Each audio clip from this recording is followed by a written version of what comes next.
Hello, this is Ben Wall here at Ryther, and this is the Executive Functioning and Social Skills Parent Education Series.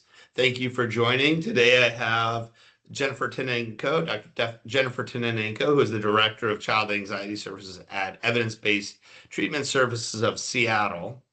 And she's going to be talking about technology and screen times and how parents can navigate that. Jennifer, do you want to check let us know a little your background and introduce yourself? Yeah. Well, thank you, Ben. At our in my role at EBTCS is what we call it, is I work with lots of families and kids, specifically who have a primary anxiety disorder or OCD. But this kids have multiple problems, and screens is just part and parcel to growing up these days, and also can have a really key role in anxiety and maintaining anxiety. So we talk a lot about screens in my day to day. So I'm really happy to talk with all these families about it We're too. we're excited to get your perspective, and it almost seems like screens in the immediate is this anxiety suppressing tool. It doesn't solve anxiety, but it puts it to the side. Like in the moment, it helps, but longer term, it can actually build more anxiety for the child. And you mentioned that your perspectives changed. Like as we worked with kids over the last decade or two, technology has changed. Tell us a little more, like what have you seen in terms of devices and how to manage things? Yeah, it's changed a lot. When I first started doing this, we really just didn't have any research about it. It was the wild, wild west. And in some ways, it still is. Our research is catching up a little bit, but we're not there yet. But really, when at the beginning of things, I started to really focus on specific devices like phones or video games, iPads, and trying to figure out how that might hinder kids and get in their way. But as technology is just ubiquitous, now kids can't actually avoid it. It's everywhere in our environment. The task has changed. And now the task, as I see it, becomes teaching kids learn how to navigate this new environment that they're growing up in. So it's not so much about not giving them a phone or blocking access to specific kinds of technology, but it is about teaching them how to be a good consumers, how to use technology to the advantages that it brings them, and to recognize and avoid those places where technology just can have, we're learning more and more, can really have a negative impact on all of us, but specifically kids at certain developmental ages and stages. Hmm.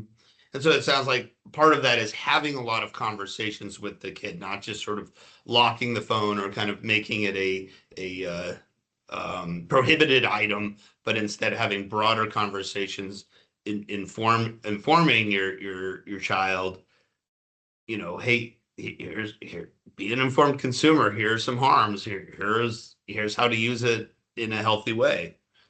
You got it. And with Right. each of those conversations, navigating together, can there be a little bit more technology usage or fewer parental controls or oversight as they develop more independent skills and just ability for inhibition and conducting themselves in the way that we'd want them to? Mhm. And so this is where that independence with tech use can grow. So we don't want to completely just limit it. We also don't want the other side where kids have no teaching and they just get online and they have full access because they just don't have the skills to back it up, just like we Mhm. would do in the non-virtual world. Right. Now, in your experience, have you found ways that parents get to start that conversation well? In my experience as a parent, and just I imagine the minute you start that conversation, the kid feels like they're trying to limit, right? It's this push-pull thing. Have you seen ways that parents have kind of gotten more of a collaborative conversation going about technology? Yeah, I think this is key. If parents go in, and a lot of times parents are kind of at a disadvantage because their kids might know more about technology than they do. So that might start the conversation where parents feel a little worried about it, or maybe the only thing they've really heard is from the media that where the tech is bad. And so, that first initial protective sense might be just to say, I'm taking away all screens or something really extreme. Hmm. And that'll just shut down all communication. So, what I would suggest from parents is to start with curiosity and validation. If kids Hmm. want to get online, they're not doing anything wrong or online or use technology in other ways. They're not doing anything wrong at all. Technology is designed and engineered to be really interesting to all of us. So Hmm. they're just doing what it's Frankly, what engineered to adults do. do too, Yeah, right? they're Yeah. just like, being a person, um, interacting with this stuff. And Mhm. so if you can ask some questions and understand, why is technology important? What's interesting about it? What do you want to do using Mhm. the technology? You're going to get really rich information from your kids. And usually it kind of falls under um, a certain umbrella. So it might be that they want some autonomous interactions with other peers online where they don't want their parents involved, or they want to feel like they belong to a group. And maybe their friends are all using a certain app and they're feeling left out, and that doesn't feel good. Video games are designed to make people feel like really competent. They get immediate feedback. They're doing better. They're learning how to navigate the game. So Mhm. it's engineered to keep on going. Or for some kids, it is, you had mentioned, Ben, that distraction that can help with emotion regulation if they're feeling upset or anxious. It is this really immersive way to get some distance from their emotions. And so knowing all that can help families start to engage in that conversation in a way where, like, oh, I understand how you want that. And then parents can talk about where their concerns are too. So it's Mhm. more of that back and forth conversation about, um, this is what you want. I understand that.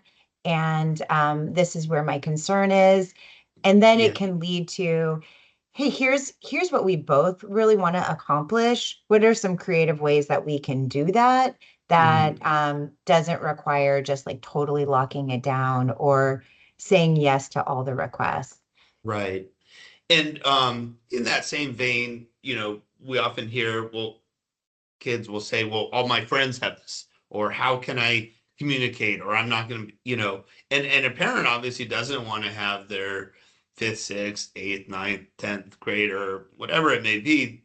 They don't want their kid to feel maybe isolated or not able to access others. And there's a pressure around that.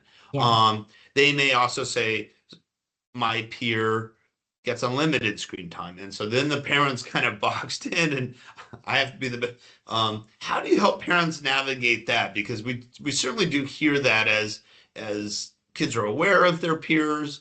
Some of their peers may have less restrictions on screens, and then the parent kind of has to be, you know, um, seen as more strict than maybe another parent. How do you help parents navigate that difficult conversation? Yeah. It really is. It really is difficult. It's one of the most difficult things. And I, with my own kids, have had to navigate that a lot. And so just kind of living through it, I have a lot of empathy for all you parents out there. But the first thing, again, with all of these conversations is to offer validation that it is not wrong or weird or problematic that kids want to belong and um, be able to do the same things as their peers. So you can validate that and acknowledge that that exists without feeling like you have to agree with them. So that kind Hmm. of is that first step. Like, I get it. You want to be able to have a phone so you can communicate with your friends. And then the second step is to really just own it and normalize that all families make decisions for their own families, and some decisions are the same and some might be different, and you can be really confident about saying, hey, we're going to be really thoughtful about this, and we're making decisions based on what our family values are and the information that we've gathered, but we want it to be a collaborative conversation. And again, if kids say, hey, I want a phone because I want Snapchat chat to be able to talk to my friends, they don't talk on any other platform, which happens. Hmm. If you can acknowledge, like, of course you want to be able to communicate with your friends. Hey, can I help you figure out how to be able to maintain that connection? Because I know that's really important while still being able to uphold our family values. Hmm. And so you're like really trying to wrestle with it with them. And then probably the hardest part is that parents have their own discomfort about it. Maybe uncertainty, like, am I doing the right thing? Am I really damaging my child's social life? Or um, guilt. They might make you feel bad. You're the worst parent. Um, and to be really confident in nobody knows the answers to this stuff, but you know your child well, you know your family, and to um, be able to hold on to that without looking yourself to what everybody else seems to be doing. Mm. And it's a challenging conversation. It's We're challenging. naming It can it's be really emotional. It can be really emotional. So keep your cool as best as you can too. that's Because if you get upset when they get upset, it just won't go very well. yeah. We hear from families sometimes that it's challenging because whether it's homework or chores or different activities, it can feel to the parent like the only way to motivate or incentivize that is screens. And then Yeah. we hear parents kind of getting into like micromanaging their, 10 minutes plus because you did the chores, but you lost a few minutes of screen time. And in essence, we've heard of parents really feeling like they're kind of micromanaging, almost like a referee Yeah. for the screen use. What are some ways that you've seen? And again, you know, uh, it is the big incentive. Losing screen time is the one thing that might help a parent get a kid's attention about like, no, we really need the chores, or we really need to do better getting to school on time. And if you're going to be late getting out the door, we're taking away screens later. It becomes this back and forth. How have you seen parents kind of approach that? Because certainly there's some instances where you really want your kid to get to, they're taking a long time getting on the shoes, they're taking a long time getting out the door, and you need to get through all of that. And you're like, you're gonna lose screen time later unless you do this, or you can get more screen time if you complete, and Yeah. so it becomes this real back and forth and a micromanaging. How have you seen parents kind of navigate that? Yeah. Boy, this is a hard one. You can really get yourself into a policing every minute situation, which is miserable for all. So Mhm. I really advise against that. And you're right, screens can be highly motivating. For some kids, for many kids, screens might be the biggest motivator you've got, or in some situations, the only motivator you've got. So I'm not opposed to using that in a really specific way. um, but the first thing that I think about is um, thinking about what your language is. So that phrase that you use, I'm going to take screens away, that is a tricky one because it becomes a consequence. And it suggests that having full access to screens is your right as a person in the household. And for some kids, it's the kind of the default is every waking minute that I'm not doing something else, I'm on screens. And then if you take it away as a consequence, you're going to have a big emotional response. So even before thinking about how to use that as a motivator, I think it's really important for families to step away from this, even thinking about screens, and think about at your child's age and stage, what are the things that they have to do in order to be a healthy kid? So usually on there is going to school, uh, eating regularly, sleeping, probably doing an outside activity, doing some in real life interactions with peers, Hmm. maybe some chores, thinking about all of those things. And then if you require those first, the free time becomes really squished. There's not Hmm. quite as much free time to play with, and that's what we want. Hmm. Um, Screens are geared towards having that really immediate reinforcement. So if you go at it and you say, hey, do you want to go do taekwondo or screens? Taekwondo might be really wonderful over time, but not, it won't have that immediate feedback. So we really have to set it all up. Hmm. And then once you've got that, if there are certain things that kids need more encouragement to do, get out of the house on time, for example, or get their homework done, you can use some of the parent controls to help you with that. So you don't have to, it doesn't have to be so manual, where maybe screens are off during the school day and until after all the have to do's are done. And then it's a free time activity that they get access to. Hmm. Hmm. And then they go off just automatically when it's time to sleep. So there's not the parent isn't in the middle of it so much. Um, It's it's more just normalized and routine and part. Normalized and routine. You got it. Yeah. Yeah. We will probably have some parents say, "Well, my kid is really good about getting around screen time limit controls and routers, really savvy There technology." are some savvy kids out there. Have you, in your work on this and kind of your clinical focus around some of these things, have you seen tools or kind of tech resources that are maybe more effective at kind of and I love it. It's like limiting the parent conversation, the power struggle by having. But have you seen, you know, screen time limit? There's Apple stuff like that. But Yeah. what have you seen to be Yeah. effective for parents? Yeah.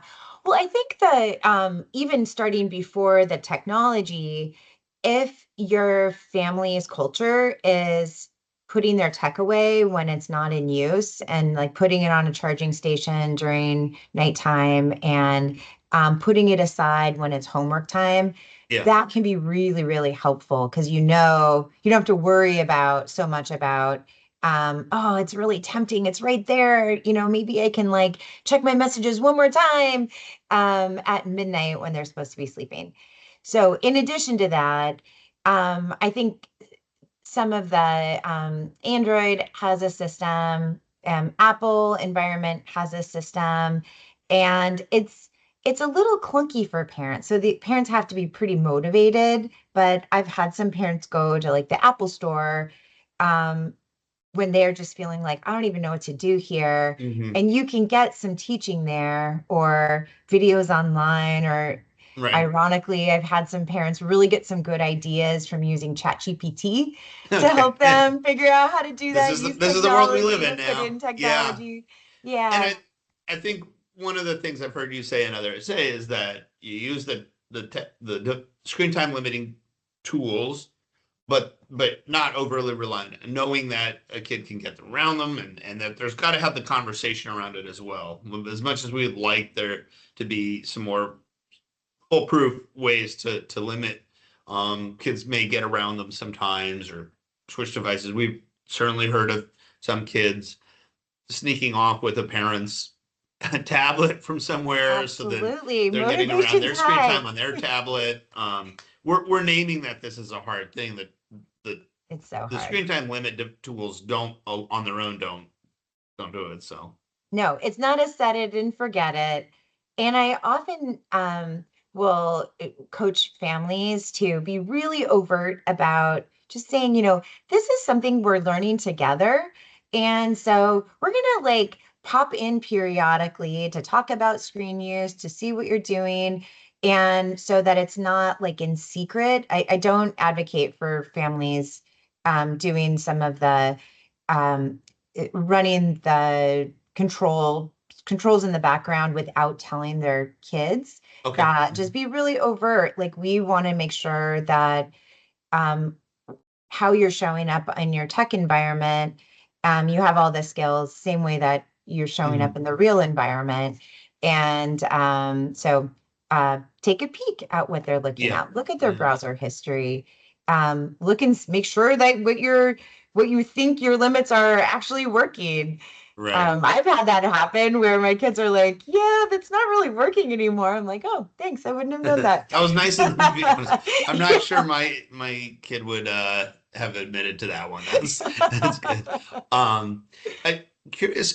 Parents may sometimes wonder what's the threshold. What's the difference between okay, my kid is a little too into technology, they're a little too into video games. Do you help parents sometimes figure out like what's that threshold? I don't want to say the clinical threshold per se, but where does it go from my kid's a little too involved with screens to this is more problematic. I like even with controls, we're having a continued hyper focus on this, a perseverance on getting more screen time. I need more of a clinical intervention, more support. It, do you see I mean there's not a test or a tool to determine that rate, but what kind of things do you help parents figure out of like this is a frustrating, difficult problem versus this is getting towards a pathology or a really more complex or acute situation. Sure. Yeah, like the first pass that I do is to think about if this wasn't screens, which is kind of a hot topic, if it was something else that the parent would really get behind, like their kids liked soccer and they were so into soccer that they were dribbling instead of eating, that they Mhm. were turning down any sort of invitations from their friends to play soccer, playing Mhm. soccer during the school day, that soccer would be a major problem and everybody be really worried about that Right, kid, right. right? And Jonathan Haidt And would be writing books about it, that's right? right. That's right. So, it doesn't happen with soccer so much because of they get tired or it's not quite as many Right, things pulling the attention. But or homework. If kids were doing homework that much or chores, we would be worried about that. So there um is this activity happening in lieu of other activities that they right, need to do? That would be a red flag for me. right, right. Um, Another one is when they're not on screens, are they having big outbursts? And this Mhm. happens, Mhm. big outbursts where everybody's afraid or Where it's they almost can't like a regulate where it feels almost like a withdrawal symptom or a withdrawal, or sometimes we call it like an extinction burst. Like they're wanting this thing, they don't have it, and then they have a big burst of behaviors that might be kind of dangerous, actually. They're screaming, they're hitting Mhm. things. That is a red flag. Like you probably need some help there. Mhm. Some like kind of sneaking around and getting on technology might just be that you don't have your system very well locked down. Right. But if kids are going to an extreme amount to get Mhm. on their tech and it seems like they just really aren't focused on anything else, we'd want to intervene there. Great. Um, That's helpful. or the last one that I think is a really big one, parents that I work with get scared of kids not having their technology because they are worried they can't cope without it. Mhm. And when I hear that, I think, oh my goodness, this is like on fire. We've got to get this Mhm. kid some other strategies for managing their emotions that are not technology. Right. And a lot of times that might be seeing a therapist, getting kind of that support where the kid can learn coping skills on that are organic and from themselves and not from screen. Absolutely. Yeah. Yeah. So Yeah. And full. for parents too, to help them and their child to navigate all of that together. So if kids Mhm. go to therapy with that, we want parents to be really active and engaged in the therapy too. Right, that it's not here the therapist is going to make you not use Fix technology. it. Yeah, It's got to be a collaborative. We've got to have more balance in our household. And that's right. sometimes that's the parent limiting their own screen use as well and modeling that. Yep, and it's really hard. And if parents can do it, I think it is really important. Yeah. Last question here, and you work with a lot of parents and kind of navigating that communication. It's easier said than done to say, hey, let's try new activities, especially if the child has anxiety or perhaps has done activities before and felt like it didn't go well.